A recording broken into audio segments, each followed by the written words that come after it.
Chapter 17। तो फिर मोक्ष कब? मानव मात्र मोक्ष का आकांक्षी व अधिकारी है और मानव शरीर मोक्ष प्राप्त करने के लिए ही मिला है। मानव शरीर धारण करके मोक्ष प्राप्त नहीं करेंगे तो फिर 84 लाख योनियों में फिर से भटकना पड़ेगा। मनुष्य मात्र देह के बंधनों से छूटकर पर ब्रह्म में लीन होने की इच्छा करे तो वह स्वमर्थ है और स्वतंत्र भी, क्योंकि वह परात्पर ब्रह्म का ही अंश है और उनमें ही लीन होने के लिए मोक्ष प्राप्त करने के लिए उसका आखिरी सर्जन हुआ है।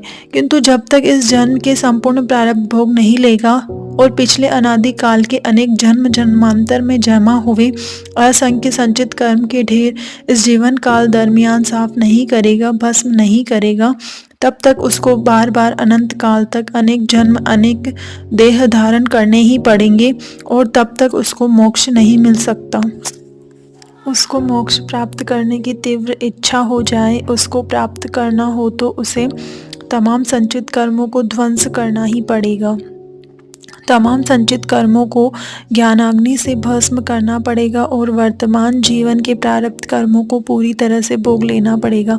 इस जीवन काल दरमियान अभी से ही उसको नए क्रियमाण कर्म इस तरह से करने पड़ेंगे कि कर्म करते ही तुरंत फल देकर शांत हो जाए। उसमें से एक भी क्रियमाण कर्म संचित कर्म में जमा नहीं होने पाए और भविष्य में वह कर्म पक कर फल देने प्रारब्ध रूप से सामने आकर खड़े हो जाए और उनको भोगने के लिए इसके बाद कोई देह धारण करना ही न पड़े। किंतु कठिनाई यह है कि जीव उसके जीवन काल के दरमियान भोगने के पात्र हुए प्रारब्ध कर्मों को भोगते भोगते नए असंख्य क्रियमाण कर्म करता है, जिसे भोगने के लिए दूसरे असंख्य जन्म धारण करते पड़ते।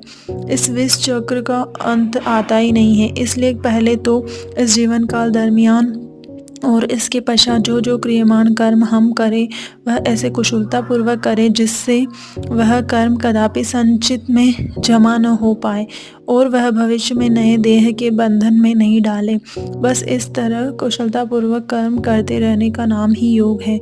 इसलिए गीता में भगवान ने योग की व्याख्या की है कि योगम कर्मसु कौशलम, क्रियमाण कर्म कुशलता पूर्वक करे उसी का नाम योग है।